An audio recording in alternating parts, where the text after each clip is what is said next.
Welcome to SELCOtv and this continuation of our SERC2 training. This episode is all about notices. There are some key points to keep in mind when you're looking at notices. They do include hold, overdue, lost, billing, and canceled requests. Values are able to either print and email their own notices or have SELCO do it for them as a value-added service. Notice language is customizable for each location, and give it a hold of us here at the help desk if you would like your template changed, if you want your language to be different than what you already have. Notices are sent from the borrower's location. It does not matter where the item is coming from or where the patron is picking it up. And please do not handle notices between 1:30 and 3 o'clock in the afternoon. That's because SELCO staff is in processing the notices, outputting the notices at that time as the value-added service. And the file can get corrupted and cause some chaos in Horizon if paths are crossed there. So please stay out between 1:30 and 3, but feel free to do your notices any other time of day. So I'm going to go ahead and start by showing you how to review your notices. And in the navigation bar, you can see I've got circulation open, and I'm going to double click on circulation reports.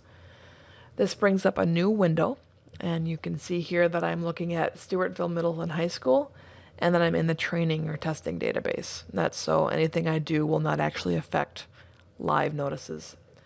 And you'll also see that these are pretty old. These are from 2013 and 2012, so it's not current for 2014. I'm clicking on Notices and Notice Review, and it usually takes 2 to 5 minutes for this list to come together because it's going through the entire database. I've already been in here and been working with this, so it popped right up for me. I'm going to click on Sort down here at the bottom and sort by borrower and then by type. Since this is a school, and many schools and small public libraries do not do their notices every day. So you can see I've got some of these have multiple notices for the same item. Like here we have Keaton having a first, second, and third notice for Archangel. So keep in mind that there might be multiple notices in here, and we only want to send out one per item. That way it's a lot less confusing. And so I'm just selecting a handful here to go out.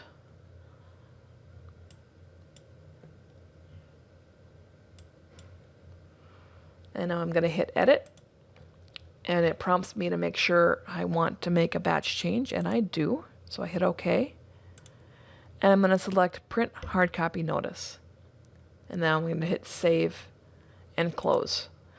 That print hard copy notice will not just print the notices that are standard notices, but it will also email patrons for if they have an email notice as their selection. Now from here, I can go ahead and close this, and that's all I need to do to review. That said, I do want to get rid of some of these that I'm sending out as, like the first and second. I don't want to see these again since I'm already addressing the issue and sending out a notice. So I'm selecting a handful of them here. I hit edit, yes, again for the batch, and I want to take no action. And what that will do is that will delete that off my notice list. So next time I open up my notice review, they will not appear in my listing. So now I'm going to close this. And it is good to go ahead and do that and delete those additional notices every once in a while, so it's easier to see what exactly needs to go out each day. And now I'm going to move on to the notice output. So if you have SELCO print your notices, you don't need to worry about this step. But if you do it on your own at your location, here's how. So I'm going to go to Notices and Notice Output. And now I need to select a new batch. So I'm hitting New Batch, Auto Notice, and I'm picking my location. So Stewartville Middle and High School. It takes just a moment. and that will put a batch together. And you can see at the very bottom of my list, I have the Stewartville Middle and High School batch. If I hit output, I then send out the information that I need to. And once I hit OK here, it will not only print any notices that need to get printed, but it will also email any patrons who have email notices as their default. I'm not actually going to hit OK because, as I mentioned before, these are really old. If I need to reprint any one in particular or resend out someone's notice, I can do that. And what I did to get in here is I just make sure I still have my notice batch selected, and I hit the select button, and that opens up this new window. I can see here if they receive email notices or not. And let's say that Bailey's notice didn't print correctly. So I can highlight that there, hit output, and reprint it. Also, if someone has email notices and you can't send out the email because it's a bad email address or something to that effect, you can select it and hit force print, and this will actually print a hard copy, and just like any of the print notices would be. After you're done with all of this, your batch here, we do ask that you purge it from the list. That way we keep our list shorter for everyone.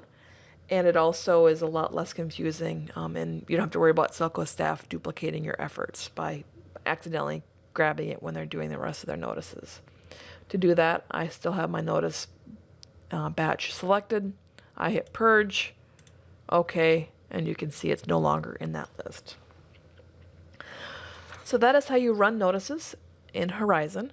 If you have any questions, please give us a call or email us at the help desk, and we would love to help you out. Thank you for watching, and we'll see you again soon.